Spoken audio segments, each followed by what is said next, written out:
Here to help us take a trip down memory lane, Fox News contributor and our media guy, Joe Concha. Joe, happy Tuesday to you. It's going to take some time, so let's start the scroll. Roll it. Now, literally, we need an untimed Fox Nation special to go through all of them bit by bit. We don't have that kind of time on this show. So, Joe, which of these was the most egregious to you? Oh, boy. I mean, that's a lot to choose from, isn't it, Todd? Look, this is not a media show, reliable sources. And I used to go on the show fairly often years ago, mind you. And, you know, this is like giving MySpace a program to solely talk about how horrible Facebook is, or Burger King to tell you how horrible McDonald's is. It's cheesy Oppo research is reliable sources, the current version. And CNN is a rival, by the way, to Fox News, the way the New York Jets are a rival to the New England Patriots. There is no rivalry. The numbers in most time slots show this network is tripling and even quadrupling CNN.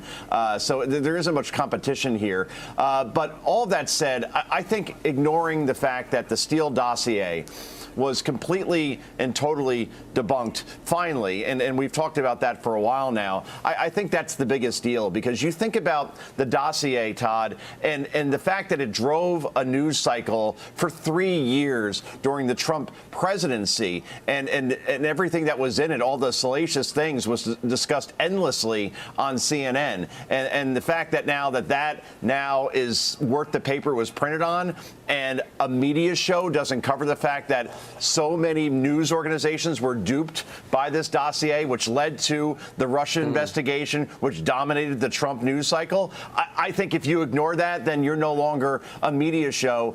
You are engaging in the bias of omission, which is the most insidious bias there is, as far as not telling viewers something that obviously should be very important to them, particularly if you're a media show. And, Joe, we've actually got something from the Washington Post here, an opinion piece that talks about CNN's fake reckoning over the Steele dossier. And it says, "We asked Stelter to explain the dossier's omission.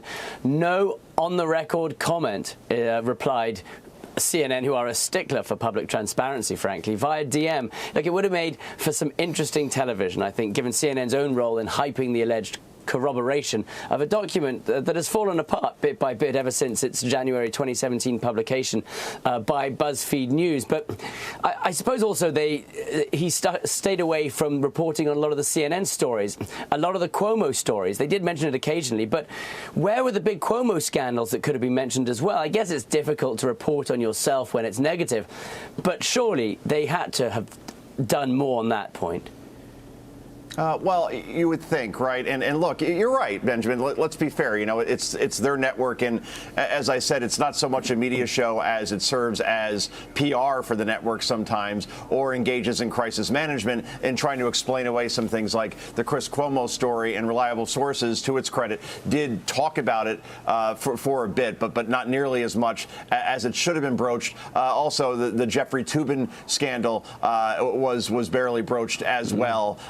And that's something that obviously people say, wait a minute, here you have your chief legal analyst engaging in what he did, and then the network still gives him a happy ending. That's something that I think at least could have been discussed in some way like that, where you could use puns and so on. But no, but CNN in the end, guys, is more of a competitor of MSNBC, and MSNBC was only broached 36 times on this media show in 2021. Fox News was mentioned 765 times on that. So that's all that this show exists for, is to say, look, see how bad Fox is? Let's tell you how bad Fox is. And then they bring in guests that support a narrative. And it's become so predictable, this show, that it has lost nearly 75% of its viewers when you compare it to the beginning of this year. Think about this. Nearly 8 in 10 viewers that were watching that show at the beginning of the year are gone, because they know what to get. They know what they're going to, what to expect, instead of a show that really analyzes the media. And trust me, as somebody who writes about it, Benjamin,